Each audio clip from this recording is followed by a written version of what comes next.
Hello, and welcome to the My Heart and Mind podcast, where it's all about creating the feel-good mindset so you can make the most of every moment and reap the benefits of getting the most happiness out of life. And now, over to your host, Sallie Crawley. If you've had a heart attack, heart surgery, or a cardiac arrest, or your life has been changed by a cardiac diagnosis, this space is for you. This podcast is about more than surviving. It's about gently rebuilding trust in your body, steadying your mind, and learning how to live well again, even with everything you've been through. Together, we'll explore the emotional side of heart recovery, the fear, the fatigue, the what-ifs, and how to work with your thoughts, feelings, and nervous system so you can make the necessary lifestyle changes, feel calmer, stronger, and more like yourself again. Take a breath. You're safe here.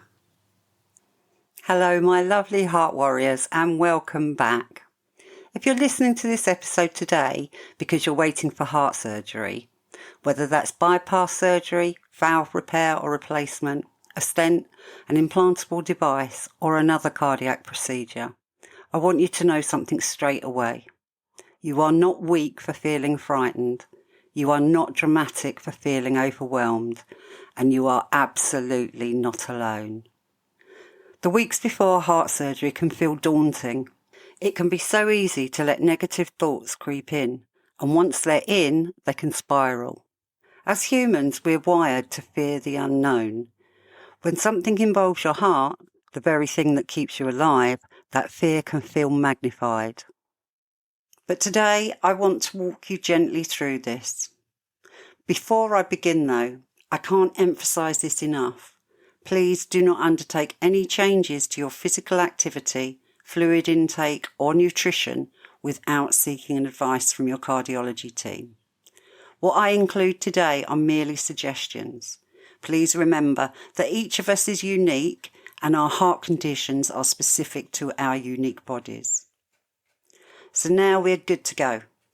We're going to be talking through how to prepare physically, mentally and practically for your heart surgery, the before, during and after, so that instead of feeling powerless, you feel prepared. And preparation changes everything. So let's start with the waiting period and using time wisely. Since the pandemic, many of you have experienced long waiting times for surgery. Appointments get postponed, dates get cancelled, you gear yourself up emotionally, and then you're told to wait again. That emotional roller coaster is exhausting. If you're in that waiting space right now, I want to reframe something for you. This is not dead time. This is preparation time. This is the time where you can actively influence your recovery. You might not control the surgery date, but you absolutely can influence how you enter that operating theatre. You may not realise it, but what you do before surgery can significantly impact how well and how quickly you recover afterwards. This is empowerment in action. So first thing to do is to stop smoking now. If you smoke, please hear this with compassion and not judgment. Quitting smoking now, even if your surgery is only a few weeks away, reduces your risk of post-operative complications, including pneumonia. Quitting smoking can also improve your oxygen delivery, and it supports wound healing. It helps to lower cholesterol and it genuinely speeds recovery. Your heart and lungs will thank you. And if you need support to quit, then ask for it. There are services, medications, nicotine replacements. You do not have to do it alone. And I'll link in the show notes and on the article on my website to about 6 articles I think I've written about how to quit smoking, and also a link to the most recent episode that I did about helping you quit smoking by the voices in your head, or more to the point, not paying attention to the voices in your head. So good luck with that. Secondly, reduce alcohol. Your liver plays a huge role in blood clotting and medication processing. Reducing alcohol intake improves liver function and supports healthy coagulation, which is critical in heart surgery. Ideally, stopping altogether is best in the lead up, But if it's that Friday night glass of red wine or beer and it's your ritual, speak to your doctor, cardiologist, and be sensible. This is not about perfection. It's about optimization. The third point is to move your body, but within your limits. If your cardiologist has not restricted you, gentle movement is a powerful medicine. Walking outdoors, being with nature, swimming, light yoga, and cardiac prehabilitation exercises, along with breathing exercises. In my recent hospitalisation and surgery for lung cancer, one of the things that they wanted me to do was to actually get exercising my lungs and my breathing well in advance of my surgical date, because it would then help with the recovery afterwards. If you've not heard of cardiac prehabilitation, look out for some episodes and articles coming soon where I talk about it, because I think it is something that's really important and will set you up for success. Movement improves circulation, as I said, strengthening muscles, and it supports your lung function. And it also reduces stress hormones. And don't underestimate this. Exercise is one of the most effective natural anxiety regulators. But please bear in mind, you're not training for a marathon. You are preparing your body to heal. Nourishing yourself is the fourth thing that you can do to help your body in its preparation for surgery. Recovery requires building blocks. Protein supports tissue repair, fruits and vegetables support immunity, oily fish supports heart health, and whole grains support energy levels. So aim for lean protein, such as chicken, turkey, eggs, beans, fish, 5 portions of fruit and vegetables daily, whole grains, and healthy fats. And if you're allowed, make sure that you have plenty of hydration. This all depends on where you are in your heart journey, but please double check with your cardiologist before drinking any more than you normally do. And yes, a small piece of chocolate occasionally is absolutely allowed. We are humans, not robots. Make sure that you take your medication, a bit the final thing, and this one is non-negotiable. If your cardiologist has prescribed medications before your surgery, it is there to reduce your risk of a cardiac event and manage your symptoms. Don't stop taking medications unless you've been explicitly told to. Stopping medications suddenly can increase risk and delay recovery. Preparing mentally for your heart surgery is a topic that I can talk about with a little bit more authority. Let's now talk about the part no one prepares you for properly. The mind. Putting your life in someone else's hands, signing consent forms, knowing you'll be unconscious while surgeons operate on your heart.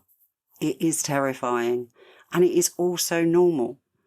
Anxiety may show up as racing thoughts, irritability, numbness, a sense of being outside of yourself, denial, tears, complete emotional shutdown.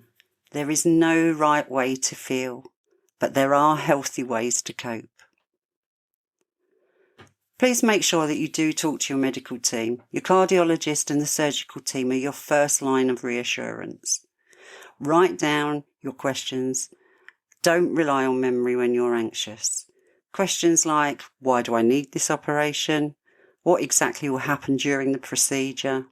What are the risks? How much discomfort should I expect? How long will I be in hospital for?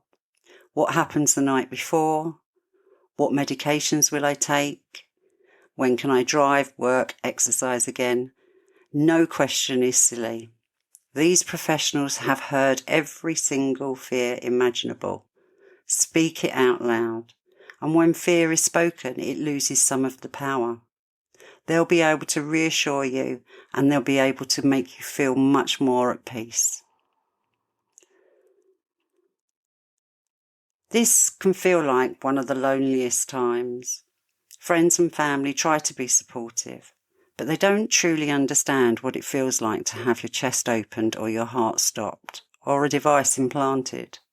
This is why peer support matters so much. Talking to others who have walked this path can normalise your experience and reduce catastrophic thinking. Let your loved ones know how you feel. Tell them what support you need afterwards. People often want to help, but they just don't know how. Make sure that you give them direction. And if you're looking for some peer support, please make sure that you do come along to my Facebook group, My Heart and Mind Community, as there's plenty of people that will be there to help with answering questions and reassuring you. You just have to ask. You will need to actually think now about managing your stress intentionally. Stress is not just emotional, it's physiological too. It raises blood pressure, it increases inflammation, it taxes the heart. So managing stress is not a luxury, it's a medical strategy. Let's talk about some practical tools. So here's my recommendation for some tools to use to calm your mind before surgery. Journaling. I speak about journaling often because it really works. If you think it's a bit like keeping a diary, think again. It's a bit like pooing on paper, as John Johnson once said to me. Write down your fears, write down your what-ifs, and then respond to them logically. What if I don't wake up? Then counter it. What are the statistics? How experienced is my surgeon? How many of these procedures are done daily? Catastrophic thinking thrives in silence.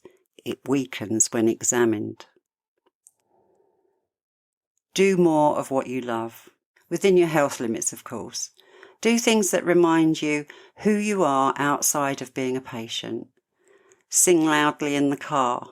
Take a walk in nature. Spend time with animals and your pets.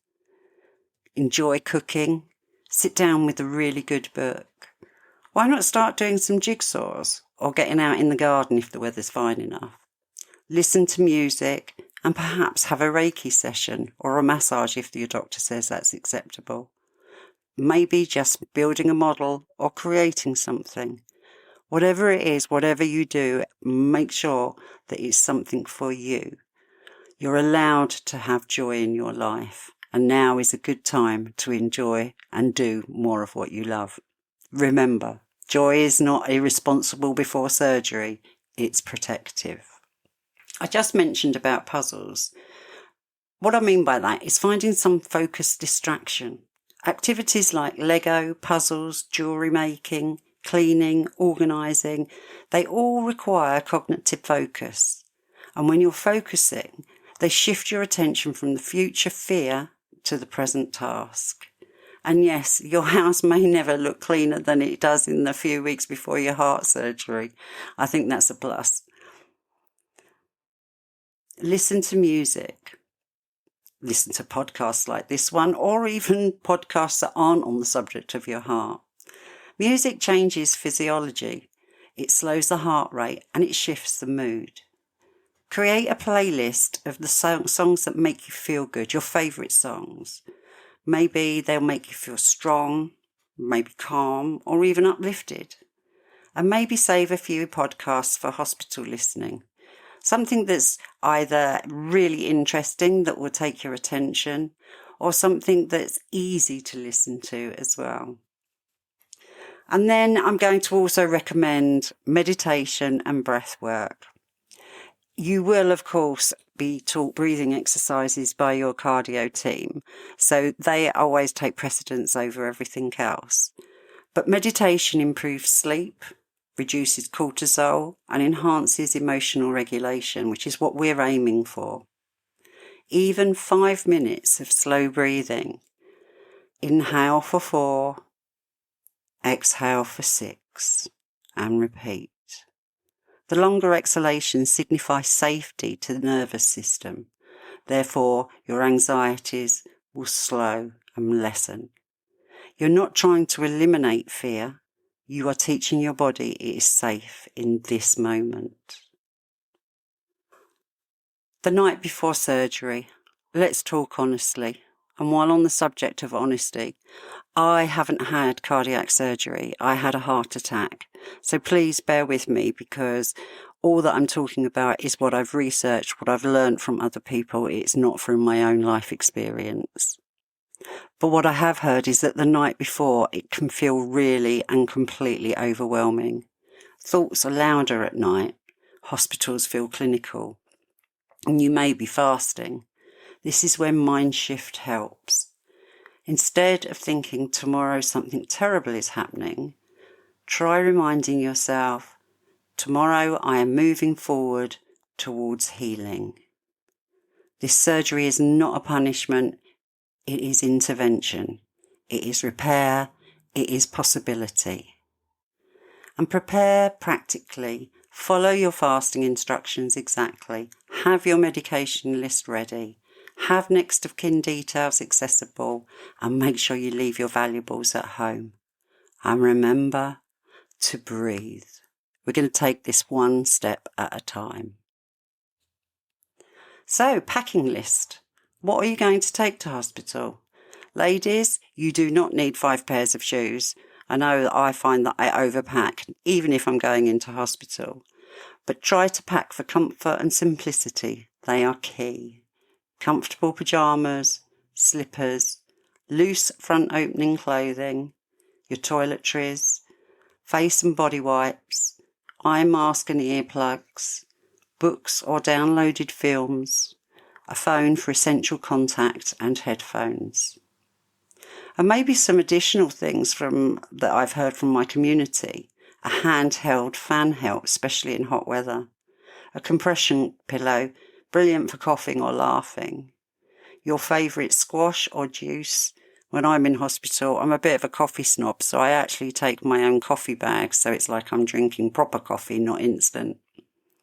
Hospitals can be noisy and warm, so your small comforts matter.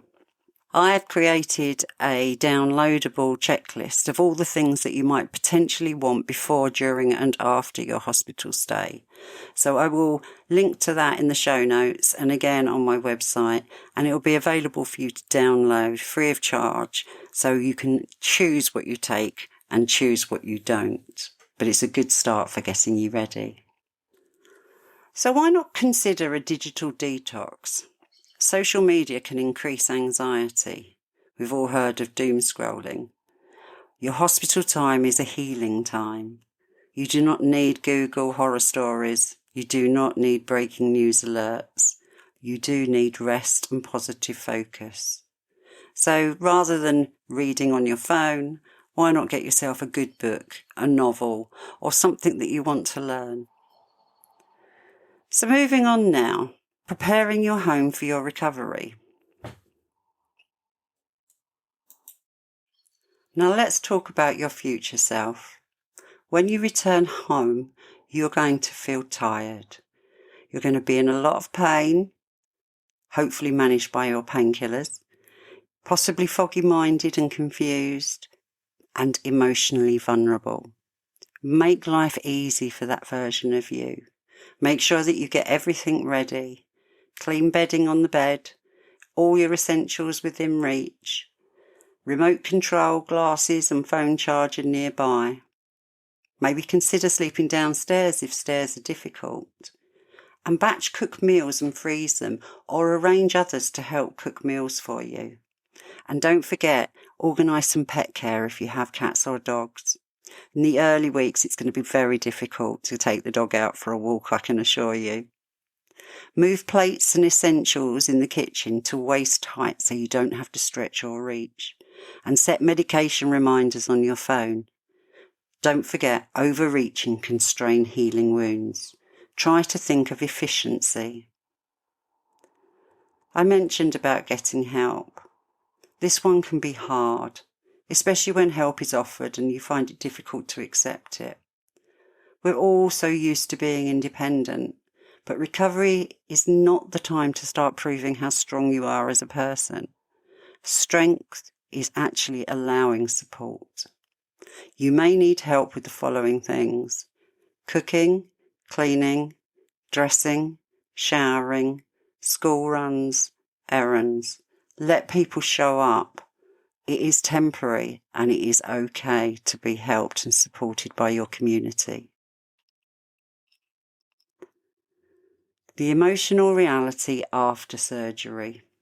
Let's briefly acknowledge something important. After surgery, you may not feel instant gratitude and positivity. You may feel emotional, tearful, flat, irritable, grateful but overwhelmed, relieved but scared. Remember, anaesthetics affect your mood, pain medications affect your mood, and trauma also affects your mood. Your mind and body have been through something really significant. Be gentle with yourself. Recovery is not linear. As you're preparing for surgery, I want you to hold on to this. That preparation is not about eliminating fear. It's about building resilience. It's about entering surgery knowing, I have done what I can physically. I have asked all my questions. I have prepared my home. I have informed my loved ones. I have the tools to manage anxiety. I'll link to some of those in the show notes and on my website. That sense of preparedness reduces helplessness, and helplessness is what fuels panic. Let's get you back in control. So I'd like you to just gently reframe this surgery. It's happening for you, not to you. It's happening to extend your life, to improve your quality of life, to reduce risk, and to create possibility. Yes, it is scary. And yes, it is major. Yes, it requires courage. But you are stronger than you think. You've already survived diagnosis, appointments, tests, and the waiting. You can survive this. So my final thoughts to leave you with today, if you're in that waiting period right now, take this episode and download my practical guide for getting ready, because it's so important that you prepare your body, prepare your mind, and prepare your home. I'll also link to 3 of the books that I've written.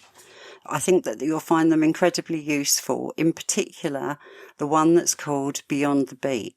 It's a guide, as this episode is also, for before, during and after heart surgery or a heart attack for emotional resilience. The second book is The Beat Goes On, supporting you with the practical and emotional side of life when living with heart disease when you first diagnosed. And thirdly, to entertain you and to keep your mind busy, I have created cognitive cardio puzzles to help you pass the time, stimulate your brain, and learn more about your heart health during cardiac recovery. So I'll link to those, as I've said. But what I want to really bring home to you is you need to be your own advocate. Speak your fears. Ask your questions. Accept help. Reduce stress. And focus on healing. And remember, you are not just preparing for surgery. You're preparing for recovery, for strength, for life beyond this chapter. And as always, I am here. Now, take a breath with me. Inhale in and out. You've got this. And I'll leave you with this reminder that you are loved more than you will ever know. You are admired by more people than you'd ever expect. You are worthy of joy and happiness. Until next time, take care of your heart and your mind. Speak to you soon. And as we say goodbye, a quick but important reminder. This podcast is intended to support and complement your medical care.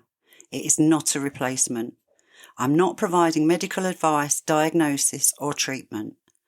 If you have any concerns about your heart, your health, or any other symptoms that you're experiencing, please seek the advice from your GP, cardiologist, or emergency services immediately.